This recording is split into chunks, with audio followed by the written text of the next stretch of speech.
Good morning. Happy Mother's Day.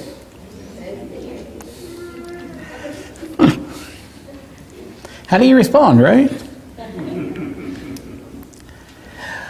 Doing a sermon on Mother's Day, and Father's Day for that matter, it is difficult because you don't know who's here. You don't know what kind of relationship they might have had with their parents. And so you want to be as positive as possible. But I've seen people sit back there and think, you didn't know my mother. Well, that may be true. But yet, this morning, I want to bring you a story about a mother who displays the love of the ultimate type that a mother can give. So it doesn't really matter what kind of a relationship you might have had with your own mother. You have to admit that Rizpah is the illustration of unconditional love from a mother, from the things that she had done. First of all, there's a famine in the land of Jerusalem. And so David, being the godly king that he is or was, he understood that after 3 years of this famine, it must be punishment from God for some reason. You know, we know that God loved David, called him a man after his own heart. And we know that David loved God. David always wanted to be pleasing to God. Well, he made mistakes, like we all do, but he still always wanted to be pleasing to God. And so after this famine went on, he began to realize maybe God is trying to send me a message. God was. 2 Samuel chapter 21 and verse 1 says, David sought the face of the Lord, and the Lord said, it's on account of Saul and his blood-stained house. It's because he put the Gibeonites to death. Now, you remember back in Joshua, when God is leading the Israelites into the promised land, He told them to drive all the inhabitants out. Don't let any of the nations that are there remain. Well, they started doing that, and the people of Gibeon heard this. And so what they did, they sent a contingent of men to Joshua at the camp of the Israelites, and they put on old tore-up clothes and dusty things, and they got old worn-out packs to carry their food and stuff in. They put old dry stale bread in it. And they approached Joshua and said, we are travelers from a far-off land, and we're looking for somewhere that we can stay. And Joshua had compassion on them, being the godly man that he was. Little did he know that these men came from a nation that they was going to have to conquer. So David made a pact with these men and said, fine, you can stay in the land. You can stay here. Only to find out in a short time that he had been tricked by this nation, by the Gibeonites. But because he had made a word, or given them his word and made a pact with them, he told them, look, we'll let you stay here just because I told you before you could, but you're going to be servants of the Israelites. And they agreed with that. They didn't want to be run out of their home. Hey, we'll do that. We'll be your servants. We'll cut your wood. We'll carry your water. We'll do whatever, just so we can stay in our home. And so the Gibeonites lived in Israel's land as their servants. But when Saul became king, he attempted to wipe out the Gibeonites, breaking the oath that was made by Joshua. So David, who always wanted to please God, he asked the Gibeonites what could be done to make the error of Saul right. What can we do for you? Because we gave you this oath. We said we wouldn't harm you. You could stay here as long as you lived with our servants. But now Saul has done this evil thing. What can we do for you to make it right? Well, the Gibeonites didn't come right out and say, this is what you can do. They were a little reluctant to answer David. And rightfully so. After all, they were just servants. But we know David as the man of God. We know that David wanted to please God. And when he asked them what can be done, it was a legitimate question. Whatever you want, I will listen. See, that's an amazing thing, because sometimes we might say, I'll do whatever you need me to do. Oh, okay, well, I need you to go clean my house. Oh, I can't do that. I need you to get up at 3 o'clock in the morning and take me to the airport. Can you find somebody else? Sometimes we get that way, but David was this man of God, and he was asking this legitimate question. What can we do to make it right? And so when they do answer, it may seem far out to us. This is a pretty big request. 2 Samuel 21 and verse 6 says, but the king, that's verse 8, said, let 7 of Saul's male descendants be given to us to be killed and exposed before the Lord at Gibeah of Saul, the Lord's chosen one. So the king said, I will give them to you. So David agreed with their request. Because he said, whatever you want. And they said, we want to kill 7 of Saul's relatives. David said, okay. Sure enough. He asked the question and got his answer, and he honored it.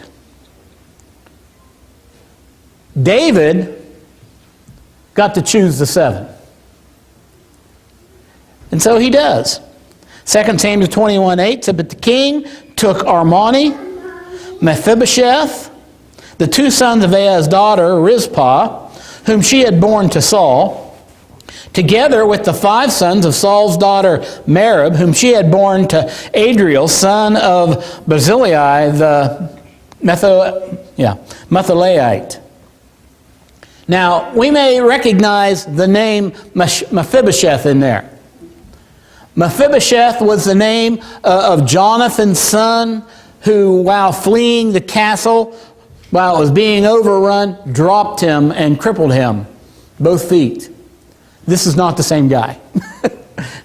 You might say there was 2 of them? Yeah, there was 2 of them. Because you remember, David made a pact with Jonathan, his best friend, saying, I will watch over him and protect him the rest of his life. And so David didn't go back on that oath. This is a whole different guy. But yet, Rizpah was a concubine of Saul. Now, concubines have a shady reputation. They're often described as prostitutes. But generally speaking, they were wives that just brought no dowry into the marriage.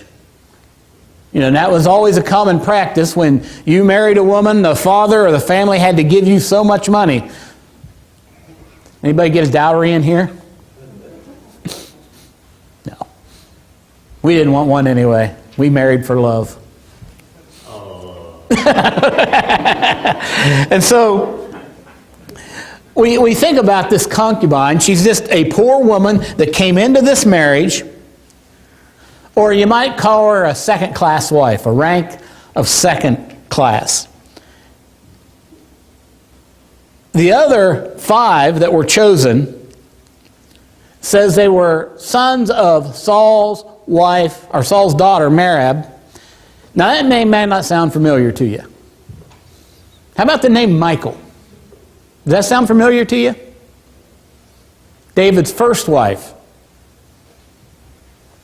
So he chose 5 of the sons of his former wife to suffer this fate. Now, when you think about what's going on here,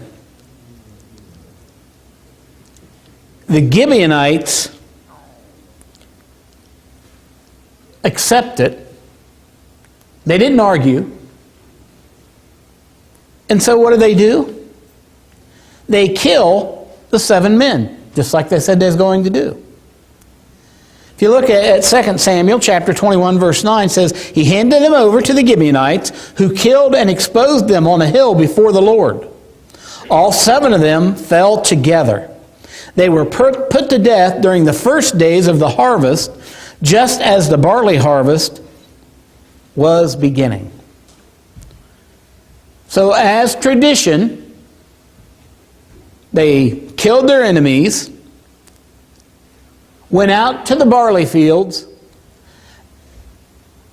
and put them on display. Here's where we see the undying love of a mother illustrated. It was very common practice in the ancient Near East to display conquered enemies.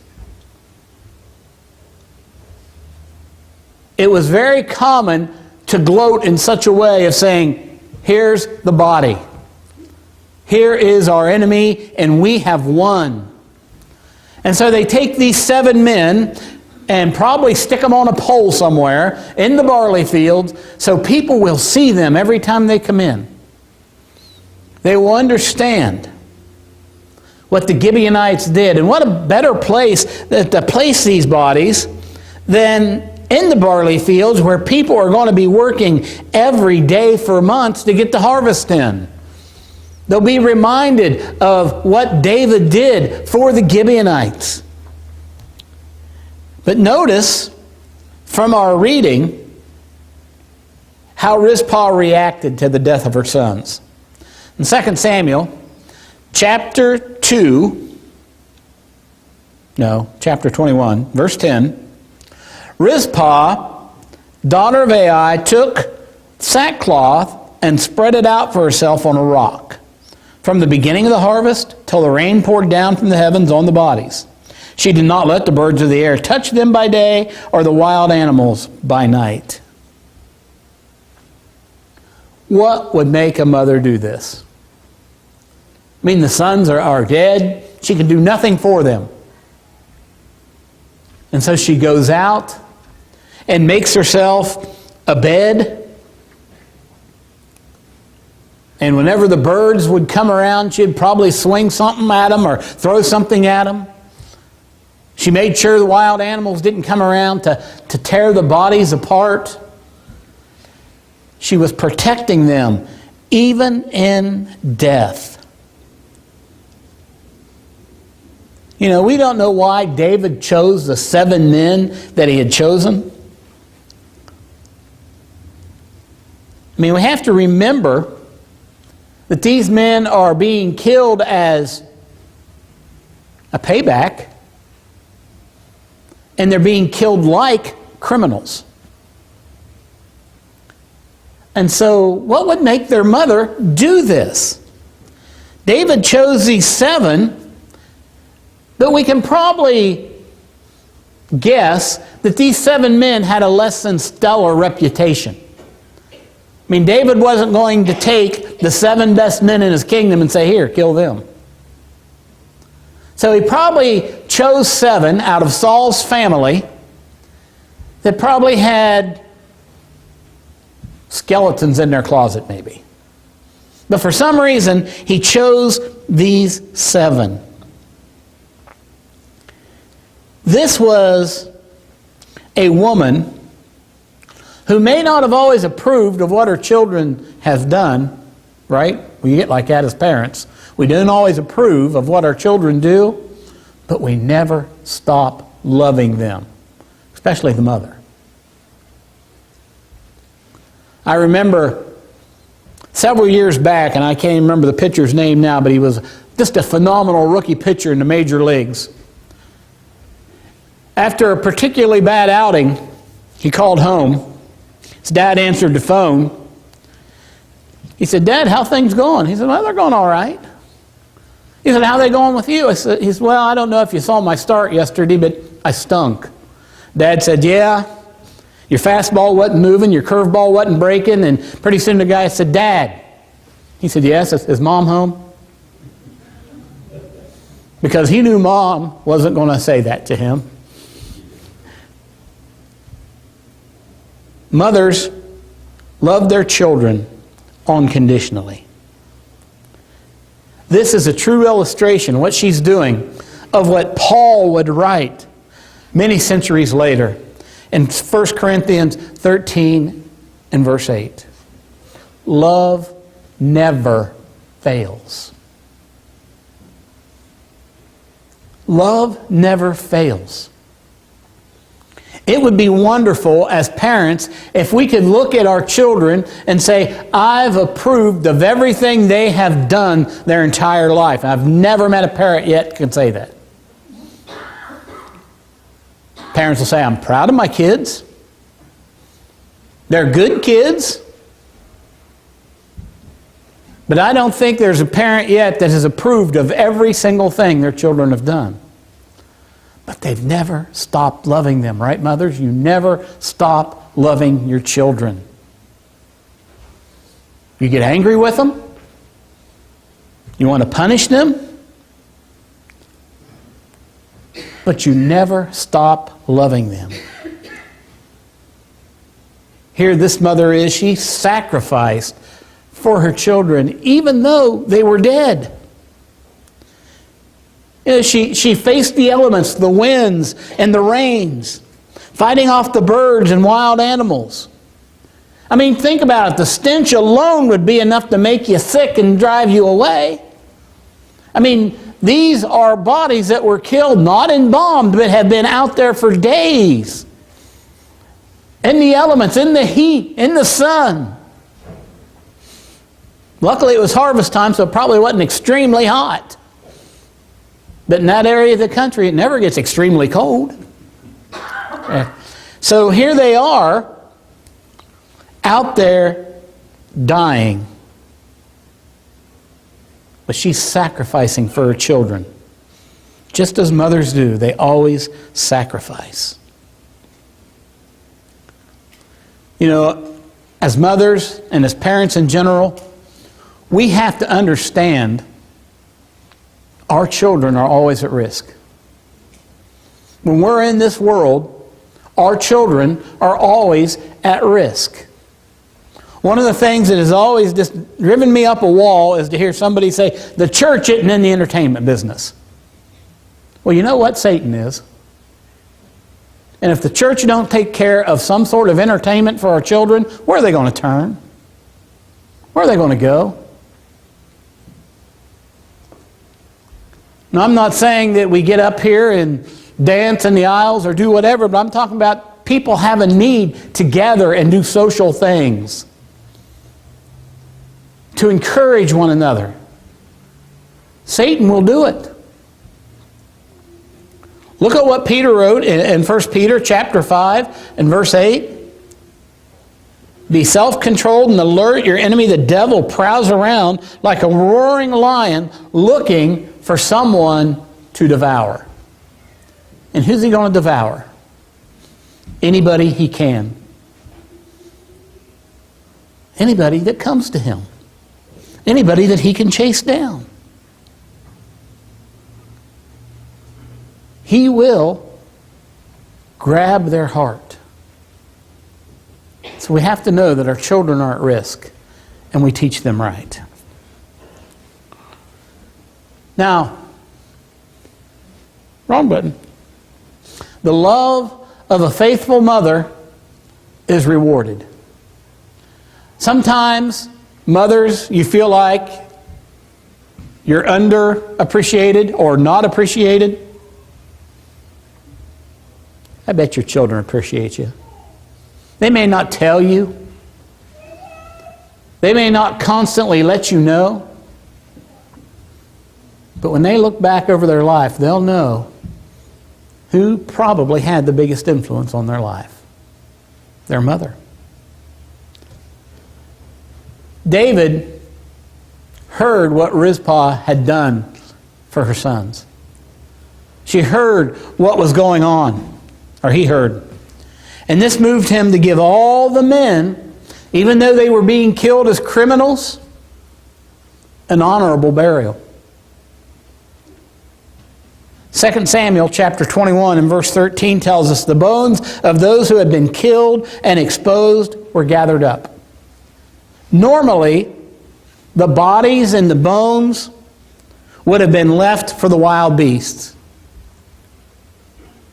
They had just been left exposed to the elements and left out there to let the animals pick at and eat and destroy.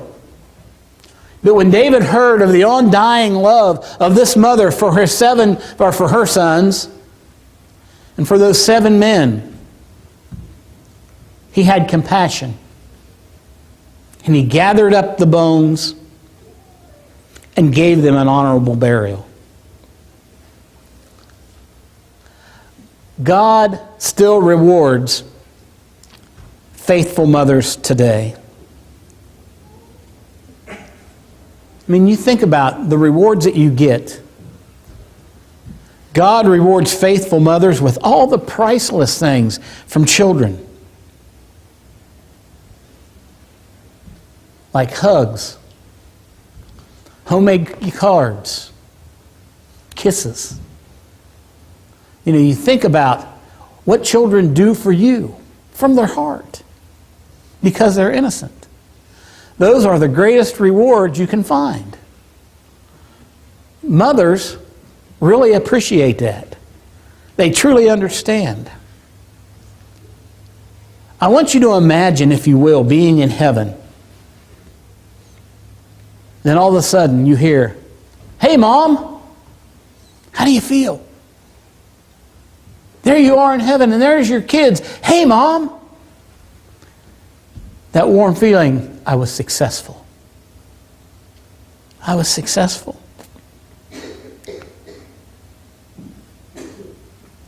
And then they answer your next question before you even ask. "Yeah, we brought the kids. The kids are with us." To me, who's never been a mother, that would give you the warmest feeling of all. Knowing that the life that people go through, that kids go through, and yes, kids, parents really do understand a lot of the stuff you go through because they were kids at one time. Some of us still are. But yet, they understand. Remember the words of Solomon in Proverbs chapter 22 and verse 6. "Train a child in the way he should go, and when he is old, he will not turn from it." You know, moms, you may look at your children now and you may think that they're never going to make it. They're not listening. But look what the Bible tells us. You put the right training in there, it's going to come out. It's going to come out. They will eventually live it. So mothers, we salute you today and we give you all of our love. We appreciate all that you do. You know, it's really hard to understand the love of a mother. I mean, after all, for 9 months, that child did nothing but make her sick and uncomfortable, kick her, cause her to crave crazy foods, and even waddle like a duck. And then after that child was born, there was so many sleepless nights, seemingly endless crying, disgusting messes to clean up. There were times of discipline and times of disagreement, especially as that child grew into the teenage years. Yet through it all, there were some hurts only a mother could soothe. And she never, ever stopped loving that child. That's the love of a mother. And that's special. Mothers honestly live and love with the love of God. Mothers are probably the greatest illustration of that. Loving unconditionally. I'm not denying you, fathers, you're next. But mothers are special. So at this time, I want to ask all of our mothers to stand as we give you a small token of our appreciation. So please, okay, once again, let's appreciate our mothers. We thank you very much. Oh, fall off the stage. If your mother's here today and you're not a Christian, nothing would make her prouder than to see you become a Christian. That's what she's been gearing you to her for many years. But you know, God is always calling you. God is always asking you to come to Him. If you've never been immersed for remission of sins, today is the day to do it. Because there's no sense in putting it off. We want to come to God, be forgiven of all of our sins, and to be able to walk in a new life. Christian, maybe you're struggling with that walking in a new life. The pressures of life get to you. Maybe you find yourself drifting away from God. Come back to Him. He still has His arms out and He's waiting. He's wanting you to accept His love. Maybe you're struggling with a sin, with a physical infirmity, and you'd like the church to pray for you. You have the opportunity to do that this morning. Friends, everyone here loves you with the love of God.